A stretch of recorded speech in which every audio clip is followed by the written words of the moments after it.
नमस्कार दोस्तों, स्वागत है आपका हमारे चैनल कथा पर। आज हम सुनने जा रहे हैं धर्मवीर भारती के प्रसिद्ध उपन्यास गुनाहों का देवता की कहानी। एक ऐसी कहानी जिसमें प्रेम, भावनाएं, त्याग और रिश्तों की गहराई देखने को मिलती है। तो चलिए बिना देर किए शुरू करते हैं गुनाहों का देवता। ये अध्याय 1 है। अगर पुराने जमाने की नगर देवता की और ग्राम देवता की कल्पना आज भी मान्य होती तो मैं कहता कि इलाहाबाद का नगर देवता जरूर कोई रोमांटिक कलाकार है। ऐसा लगता है कि इस शहर की बनावटी गठन, जिंदगी और रहन सहन में कोई बंधे बंधाए नियम नहीं, कहीं कोई कसाव नहीं। हर जगह एक स्वच्छंद खुलाव, एक बिखरी हुई सी अनियमितता। बनारस की गलियों से भी पतली गलियां और लखनऊ की सड़कों से चौड़ी सड़कें, यॉर्कशायर और ब्राइटन के उपनगरों का मुकाबला करने वाली सिविल लाइंस और दलदलों की गंदगी को मात करने वाले मोहल्ले। मौसम में भी कहीं कोई सम नहीं, कोई संतुलन नहीं। सुबह मलैजी, दोपहरे अंगारी तो शामें रेशमी। धरती ऐसी कि सहारा के रेगिस्तान की तरह बालू भी मिले, मालवा की तरह हरे भरे खेत भी मिले और ऊसर और परती की भी कमी नहीं। सचमुच लगता है कि प्रयाग का नगर देवता स्वर्ग कुंजों से निर्वासित कोई मनमौजी कलाकार है, जिसके सृजन में हर रंग के डोरे हैं। और चाहे जो हो, मगर इधर क्वार, कार्तिक तथा उधर वसंत के बाद और होली के बीच के मौसम से इलाहाबाद का वातावरण नेस्टर्सियम और पेंजी के फूलों से भी ज़्यादा खूबसूरत और आम के बोरों की खुशबू से भी ज़्यादा महकदार होता है। सिविल लाइंस हो या अल्फ्रेड पार्क, गंगा तट हो या खुसरू बाग, लगता है कि हवा का एक नटखट दोसिरा की तरह कलियों के आंचल और लहरों के मिजाज से छेड़खानी करती चलती है। और अगर आप सर्दी से बहुत नहीं डरते तो आप जरा एक ओवरकोट डालकर सुबह सुबह घूमने निकल जाएं, तो इन खुली हुई जगहों की फिजा इठलाकर आपको अपने जादू में बांध लेगी। खासतौर से पाँव फटने के पहले तो आपको एक बिल्कुल नई अनुभूति होगी। वसंत के नए नए मौसमी फूलों के रंग से मुकाबला करने वाली हल्की सुनहली बाल सूर्य की अंगुलियां सुबह की राजकुमारी के गुलाबी वक्ष पर बिखरे हुए भौरले गेसुओं को धीरे धीरे हटाती जाती है और क्षितिज पर सुनहली तरुणाई बिखर पड़ती है। एक ऐसी ही खुशनुमा सुबह थी और जिसकी कहानी मैं आपको कहने जा रहा हूँ, वह सुबह से भी ज़्यादा मासूम युवक प्रभाती गाकर फूलों की जगाने वाले देवदूत की तरह अल्फ्रेड पार्क के लॉन पर फूलों की सरजमी के किनारे किनारे घूम रहा था।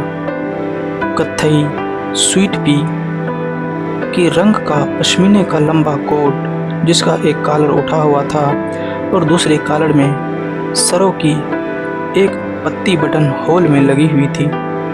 सफ़ेद मक्खन जीन की पतली पैंट और पैरों में सफ़ेद जड़ी की पेशेवरी सैंडलें, भरा हुआ गोरा चेहरा और ऊंचे चमकते हुए माथे पर झुलती हुई एक रुकी भरी लठ।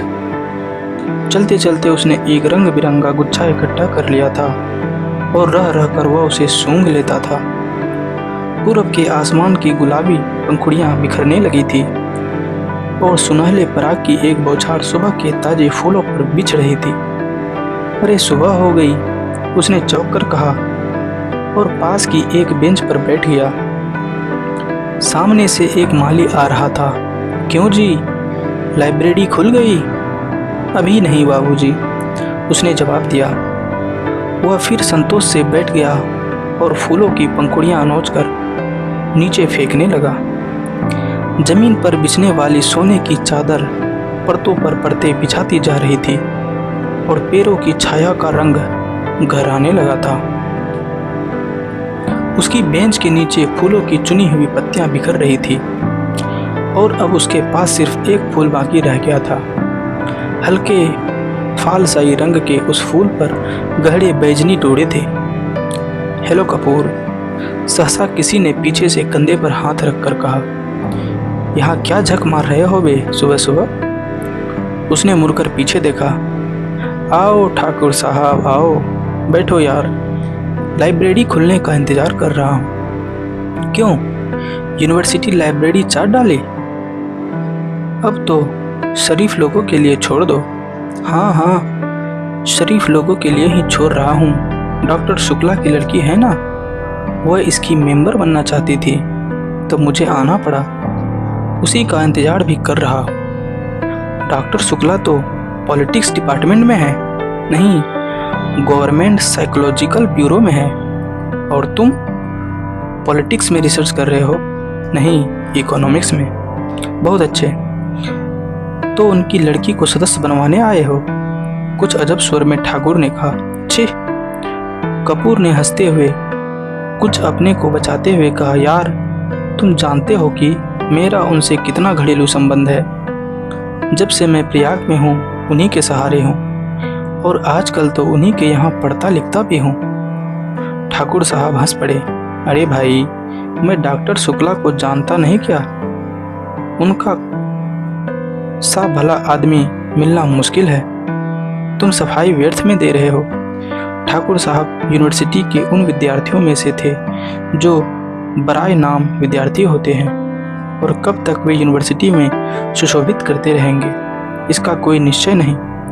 एक अच्छे खासे रुपये वाले व्यक्ति थे और घर के ताल्लुकेदार, हंसमुख फप्तियाँ कसने में मजा लेने वाले मगर दिल के साफ, निगाह के सच्चे। बोले, एक बात तो मैं स्वीकार करता हूँ कि तुम्हारी पढ़ाई का सारा श्रेय डॉक्टर शुक्ला को है। तुम्हारे घर वाले तो कुछ खर्चा भेजते नहीं, उनसे अलग ही होकर आया था। समझ लो कि उन्होंने किसी न किसी बहाने मदद की है।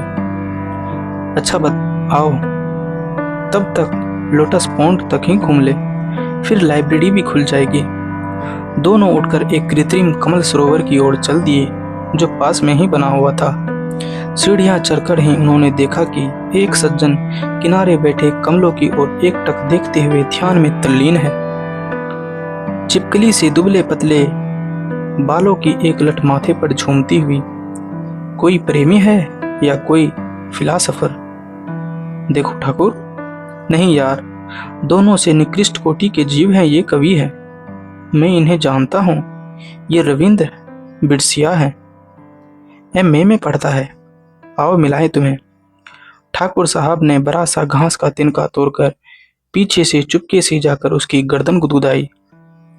बिसरिया चौंक उठे, पीछे मुड़कर देखा और बिगड़ गया। यह क्या बदतमीज है ठाकुर? मैं कितने गंभीर विचार में डूबा था। और सहसा बड़े विचित्र स्वर में आंखें बंद कर बिसरिया बोला, आह कैसा मनोरम प्रभात है। मेरी आत्मा में घोर अनुभूति हो रही थी। कपूर बिसरिया का मुद्रा पर ठाकुर साहब की ओर देखकर मुस्कुराया और इशारे में बोला, है यार शगल की चीज, छोड़ो जरा। ठाकुर साहब ने तिनका फेंक दिया और बोला, माफ करना भाई बिसरिया, बात यह है कि हम लोग कवि तो नहीं, इसलिए समझ नहीं पाते क्या सोच रहे थे तुम। बिसरिया ने आंखें खोली और एक गहरी सांस लेकर बोला, मैं सोच रहा था कि आखिर प्रेम क्या होता है, क्यों होता है, कविता क्यों लिखी जाती है, फिर कविता के संग्रह उतने क्यों नहीं बिकते जितने उपन्यास या कहानी संग्रह। बात तो गंभीर है, कपूर बोला। जहां तक मैं समझा और पढ़ा है, प्रेम एक तरह की बीमारी होती है, मानसिक बीमारी, जो मौसम बदलने के दिनों में ही होती है। मसलन क्वार कार्तिक या फागुन चैत, उसका संबंध रीढ़ की हड्डी से होती है। और कविता एक तरह का सन्निपात होता है। मेरा मतलब आप समझ रहे हैं ना मिस्टर सिबरिया? सिबरिया नहीं, बिसरिया, ठाकुर साहब ने टोका। बिसरिया ने कुछ उजलत, कुछ परेशानी और कुछ गुस्से से उनकी ओर देखा और बोला, क्षमा कीजिए, आप या तो फ्रायडवादी हैं या प्रगतिवादी, और आपके विचार सर्वदा विदेशी हैं। मैं इस तरह के विचारों से घृणा करता हूँ। कपूर कुछ जवाब देने ही वाला था कि ठाकुर साहब बोले, अरे भाई बेकार उलझ गए तुम लोग, पहले परिचय तो कर लो आपस में। ये हैं श्री चंद कुमार कपूर, विश्वविद्यालय में रिसर्च कर रहे हैं, और आप हैं रविंद्र बिसरिया, इस वर्ष MA में बैठ रहे हैं। बहुत अच्छे कवि हैं। कपूर ने हाथ मिलाया और फिर गंभीरता से बोला, क्यों साहब, आपको दुनिया में और कोई नहीं काम रहा जो आप कविता करते हैं? बिसरिया ने ठाकुर साहब की ओर देखा और बोला, ठाकुर साहब, यह मेरा अपमान है, मैं इस तरह के सवालों का आदी नहीं हूँ, और उठ खड़ा हुआ। अरे बैठो बैठो। ठाकुर साहब ने हाथ खींचकर बिठा लिया। देखो, कपूर का मतलब तुम समझे नहीं। उसका कहना है कि तुम में इतनी प्रतिभा है कि लोग तुम्हारी प्रतिभा का आदर करना नहीं जानते, इसलिए उन्हें सहानुभूति में मुझसे तुमसे कहा कि तुम और कोई काम क्यों नहीं करते, वरना कपूर साहब तुम्हारी कविता के बहुत शौकीन हैं, मुझसे बराबर तारीफ करते हैं। बिसरिया पिघल गया और बोला, क्षमा कीजिएगा, मैं गलत समझा। अब मेरा कविता संग्रह छप रहा है, मैं आपको अवश्य भेंट करूंगा। और फिर बिसरिया ठाकुर साहब की ओर मुड़कर बोला, अब लोग मेरी कविताओं में इतनी मांग करते हैं कि मैं परेशान हो गया हूँ। अभी कल त्रिवेणी के संपादक मिले, कहने लगे अपना चित्र दे दो। मैंने कहा कोई चित्र नहीं है, तो पीछे पड़ गए। आखिरकार मैंने आइडेंटिटी कार्ड उठाकर दे दिया। वाह, कपूर बोला, मान गए आपको हम। तो आप राष्ट्रीय कविताएं लिखते हैं या प्रेम की? जब जैसा अवसर हो, ठाकुर साहब ने जड़ दिया। वैसे तो यह वार फ्रंट या कवि सम्मेलन, शराबबंदी कॉन्फ्रेंस या कवि सम्मेलन, शादी ब्याह का कवि सम्मेलन, साहित्य सम्मेलन का कवि सम्मेलन, सभी जगह बुलाए जाते हैं। बड़ा यश है इनका। बिसरिया ने प्रशंसा से मुग्ध होकर देखा, मगर फिर एक गर्व का भाव मुंह पर लाकर गंभीर हो गया। कपूर थोड़ी देर चुप रहा, फिर बोला, तो कुछ हम लोगों को भी सुनाइए ना। अभी तो मूड नहीं है, बिसरिया बोला। ठाकुर साहब बिसरिया के पिछले 5 सालों से जानते थे। वे अच्छी तरह जानते थे कि बिसरिया किस समय और कैसा कविता सुनाता है। अतः बोले, ऐसे नहीं कपूर, आज शाम को आओ, जरा गंगा जी चले, कुछ बोटिंग रहे, कुछ खाना पीना रहे, तब कविता भी सुनना। कपूर की बोटिंग का बेहद शौक था। फौरन राजी हो गया और शाम का विस्तृत कार्यक्रम बन गया। इतने में एक कार उधर से लाइब्रेरी की ओर गुजरी। कपूर ने देखा और बोला, अच्छा ठाकुर साहब, मुझे तो इजाज़त दीजिए, अब चलो लाइब्रेरी में। वे लोग आ गए। आप कहाँ चल रहे हैं? मैं जरा जिम खाने की ओर जा रहा हूँ। अच्छा भाई, तो शाम को पक्की रही? बिल्कुल पक्की, कपूर बोला और चल दिया। लाइब्रेरी के पोर्टिको में कार रुकी थी और उसके अंदर ही डॉक्टर साहब की लड़की बैठी थी। क्यों सुधा, अंदर क्यों बैठी हो? तुम्हें ही देख रही थी चंदर। और वह उतर गई। दुबली पतली नाटी सी साधारण सी लड़की, बहुत सुंदर नहीं, केवल सुंदर, लेकिन बातचीत में बहुत दुलारी। चलो अंदर चलो, चंदर ने कहा। वह आगे बढ़ी, फिर ठिठक गई और बोली, चंदर, एक आदमी की 4 किताबें मिलती है। हाँ क्यों? तो उसने बड़े भोलेपन से मुस्कुराते हुए कहा, तो तुम अपने नाम से मेंबर बन जाओ और 2 किताबें हमें दे दिया करना, बस, ज़्यादा का हम क्या करेंगे? नहीं, चंदर हंसा, तुम्हारा तो दिमाग खराब है, खुद क्यों नहीं बनती मेंबर? नहीं, हमें शर्म लगती है, तुम बन जाओ मेंबर हमारी जगह पर। पगली कहीं की। चंदर ने उसका कंधा पकड़कर आगे ले चलते हुए कहा, वाह रे शर्म, अभी कल ब्याह होगा तो कहना हमारी जगह तुम बैठ जाओ चंदर। कॉलेज में पहुंच गई लड़की, अभी शर्म नहीं छूटी इसको, चल अंदर। और वह हिचकती ठिठकती झेंपती और मुड़ मुड़ कर चंदर की ओर रूठी हुई निगाहों से देखती हुई अंदर चली गई। थोड़ी देर बाद सुधा 4 किताब लदे हुए निकली। कपूर ने कहा, लाओ मैं ले लूं। तो बांस की पत्नी टहनी की तरह लहरा कर बोली, सदस्य मैं हूँ, तुम्हें क्यों दूं किताबें? और जाकर कार के अंदर किताबें पटक दी। फिर बोली, आओ बैठो अंदर, मैं अब घर जाऊंगा। यह देखो। और उसने भीतर से कागजों का एक बंडल निकाला और बोली, देखो, यह पापा ने तुम्हारे लिए दिया है। लखनऊ में कॉन्फ्रेंस है ना, वहीं पढ़ने के लिए यह निबंध लिखा है उन्होंने। शाम तक यह टाइप हो जाना चाहिए। जहाँ संख्याएं हैं वहाँ खुद आपको बैठकर बोलना होगा। और पापा सुबह से ही कहीं गए हैं, समझे जनाब? उसने बिल्कुल अल्लड़ बच्चों की तरह गर्दन हिलाकर शोक स्वर में कहा। कपूर ने बंडल ले लिया और कुछ सोचता हुआ बोला, लेकिन डॉक्टर साहब का हस्तलेख इतने पृष्ठ शाम तक कौन टाइप कर देगा? इसका भी इंतजाम है। और अपने ब्लाउज में से एक पत्र निकालकर चंदर के हाथ में देती हुई बोली, यह कोई पापा की पुरानी ईसाई छात्रा है, टाइपिस्ट। इसके घर में तुम्हें पहुंचाए देती हूँ। मुखर्जी रोड पर रहती है, या उसी के यहाँ टाइप करवा लेना और यह खत उसे दे देना। लेकिन अभी मैंने चाय नहीं पी। समझ गए। अब तुम सोच रहे होगे कि इसी बहाने सुधा तुम्हें चाय भी पिला देगी। सो मेरा काम नहीं है जो मैं चाय पिलाऊं, पापा का काम है यह। चलो आओ। चंदर जाकर भीतर बैठ गया और किताबें उठाकर देखने लगा। अरे, चारों किताब की कविताएं उठा लाई। समझ में आएगी तुम्हारी? क्यों सुधा? नहीं, चिढ़ाते हुए सुधा बोली, तुम कहो, तुम्हें समझा दें। इकोनॉमिक्स पढ़ने वाले क्या जाने साहित्य। अरे मुखर्जी रोड पर चलो ड्राइवर। चंदर बोला, इधर कहाँ चल रहे हो? नहीं, पहले घर चलो। सुधा बोली, चाय पी लो तब जाना। नहीं, मैं चाय नहीं पीऊंगा। चंदर बोला, चाय नहीं पीऊंगा? वाह वाह। सुधा की हंसी में दूधिया बचपन छलक उठा। मुंह तो सुक्कर गोभी हो रहा है, चाय नहीं पियेंगे। बंगला आ गया तो सुधा ने महाराजिन से चाय बनाने के लिए कहा और चंदर को स्टडी रूम में बिठाकर प्याले निकलने के लिए चल दी। वैसे तो यह घर परिवार चंद्र कपूर का अपना हो चुका था। जब से वह अपने माँ से झगड़ा करके प्रयाग भाग आया था, पढ़ने के लिए यहाँ आकर बीए में भर्ती हुआ था और कम खर्च के ख्याल से चौक में एक कमरा लेकर रहता था। तभी डॉक्टर शुक्ला उसके सीनियर टीचर थे और उसकी परिस्थिति से अवगत थे। चंदर ने अंग्रेजी बहुत ही अच्छी थी और डॉक्टर शुक्ला उससे अक्सर छोटे छोटे लेख लिखवाकर पत्रिकाओं में भिजवाते थे। उन्होंने कई पत्रों के आर्थिक स्तंभ का काम चंदर के दिलवा दिया था और उसके बाद चंदर के लिए डॉक्टर शुक्ला का स्थान अपने संरक्षक और पिता से भी ज्यादा हो गया था। चंदर शर्मिला लड़का था, बेहद शर्मिला। कभी उसने यूनिवर्सिटी के वजीफे के लिए भी कोशिश ना की थी, लेकिन जब बीए में वह सारी यूनिवर्सिटी में सर्वप्रथम आया, तब स्वयं इकोनॉमिक्स विभाग ने उसे यूनिवर्सिटी के आर्थिक प्रकाशनों और वैतनिक संपादक बना दिया था।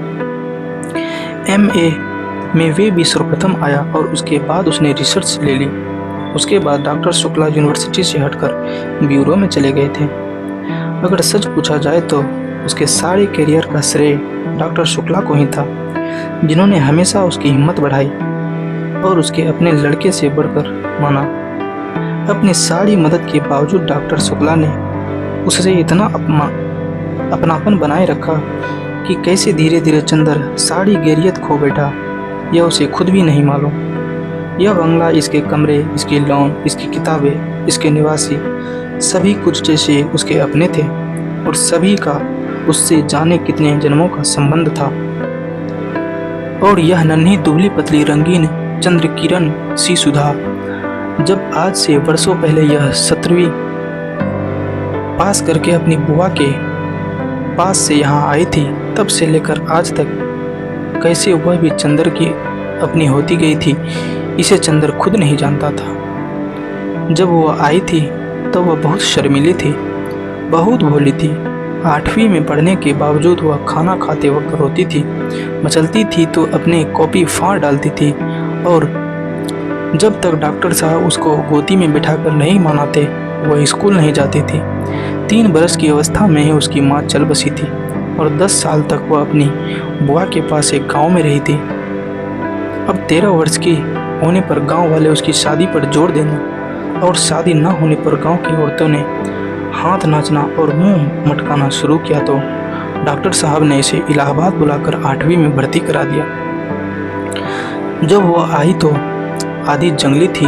तरकारी में घी कम होने पर वह महाराजिन को चौका जूठा कर देती थी और रात में फूल तोड़कर न लाने पर अक्सर उसके मालिक के दांत भी काट खाया था। चंदर से जरूर वह बेहद डरती थी, पर ना जाने क्यों चंदर भी उससे नहीं बोलता था।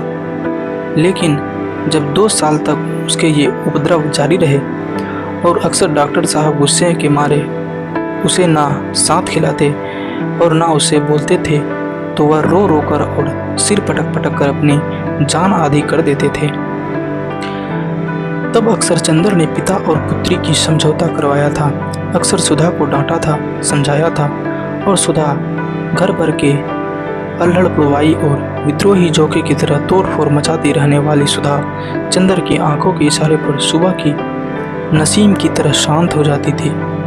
कब और क्यों उसने चंदर के इशारों का यह मौन अनुशासन स्वीकार कर लिया, यह उसे खुद नहीं मालूम था, और यह सभी कुछ इतने स्वाभाविक ढंग से, इतना अपने आप होता गया कि दोनों में से कोई भी इस प्रक्रिया से वाकिफ नहीं थी, कोई भी इससे प्रति जागरूक न था। दोनों एक दूसरे के प्रति अधिकार और आकर्षण इतना स्वाभाविक था जैसे शरद की पवित्रता या सुबह की रोशनी। और मजा तो यह था कि चंदर की शक्ल देखकर छिप जाने वाली सुधा इतनी ढीठ हो गई थी कि उसका सारा विद्रोह, सारी झुंझलाहट, मिजाज की सारी तेजी, सारा तीखापन और सारा लड़ाई झगड़ा सभी की तरफ से हटकर चंदर की ओर केंद्रित हो गया था। वह विद्रोहिणी अब शांत हो गई थी, इतनी शांत, इतनी सुशील, इतनी विनम्र, इतनी मिष्टभाषिणी कि सभी को देखकर ताज्जुब होता था। लेकिन चंदर को देखकर जैसे उसका बचपन फिर लौट आता था, और जब तक वह चंदर को खिंचाकर छेड़कर लड़ नहीं लेती थी उसे चैन नहीं पड़ता था। अक्सर दोनों में अनबोला रहता था, लेकिन 2 दिनों से अधिक दोनों मुंह फैलाए नहीं रहते थे। और डॉक्टर साहब के लौटने पर सुधा उत्साह से उनके ब्यूरो का हाल नहीं पूछती थी, और खाते वक्त दुलार नहीं दिखती थी तो डॉक्टर साहब फौरन पूछते थे, क्या चंदर से लड़ाई हो गई क्या? फिर वह मुंह फुलाकर शिकायत करती थी, और शिकायतें भी क्या क्या होती थी। चंदर ने उसकी हेड मिस्ट्रेस का नाम एलिफेंटा रखा था, या चंदर ने उसे डिबेट के भाषण में पॉइंट नहीं बताए, या चंदर कहता है कि सुधा की सखियां कोयल बेचती है। और जब डॉक्टर साहब कहते हैं कि वह चंदर को डांट देंगे तो वह खुशी से फूल उठती है और चंदर के आने पर आंखें नचाती हुई चिढ़ाती थी, कहो कैसी डांट पड़ी?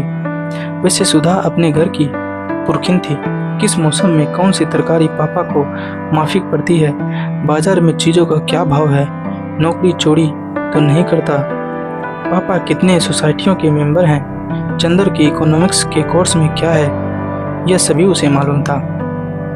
मोटर या बिजली बिगड़ जाने पर वह थोड़ी बहुत इंजीनियरिंग भी कर लेती थी, और मातृत्व का अंश तो उसमें इतना था कि हर नौकर और नौकरानी उससे अपना दुख सुख कह देते थे। पढ़ाई के साथ साथ घर का सारा काम काज करते हुए उसका स्वास्थ्य भी कुछ बिगड़ गया था, और अपनी उम्र के हिसाब से कुछ अधिक शांत, संयम, गंभीर और बुजुर्ग थी। मगर अपने पापा और चंदर, इन दोनों के सामने हमेशा उसका बचपन इठलाने लगता था। दोनों के सामने उसका हृदय उन्मुक्त था और स्नेह बाधाहीन। लेकिन हाँ, एक बात थी, उसे जितना स्नेह बड़ी फटकारे और स्वास्थ्य के प्रति चिंता अपने पापा से मिलती थी, वह सब बड़ी निस्वार्थ भाव से वह चंदर को दे डालती थी। खाने पीने की जितनी परवाह उसके पापा उसकी रखते थे, ना खाने पर या कम खाने पर उसके जितने दुलार से फटकारते थे, उतना ही ख्याल वह चंदर का रखती थी। और स्वास्थ्य के लिए जो उपदेश से उसे पापा से मिलते थे, उसे और भी स्नेह पाकर वह चंदर को दे डालती थी। चंदर के बजे खाना खाता है, यहाँ से जाकर घर पर कितनी देर पड़ता है, रात को सोते वक्त दूध पीता है या नहीं, इन सब का लेखा जोखा उसे सुधा को देना पड़ता।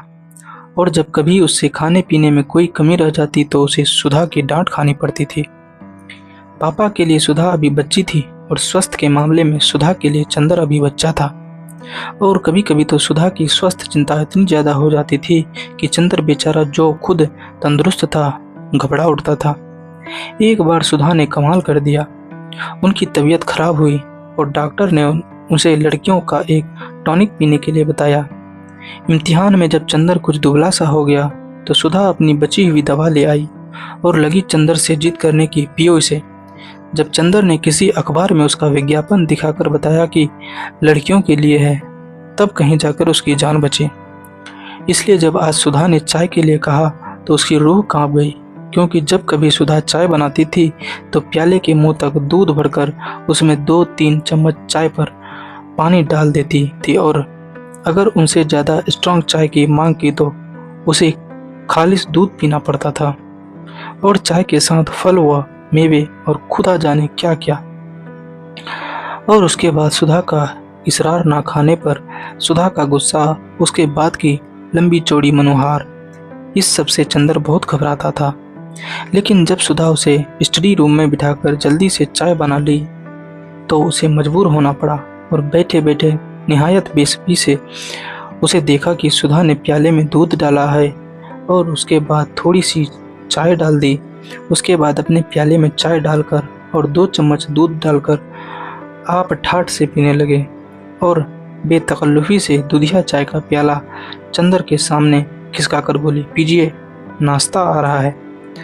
चंदर ने प्याले को अपने सामने रखा और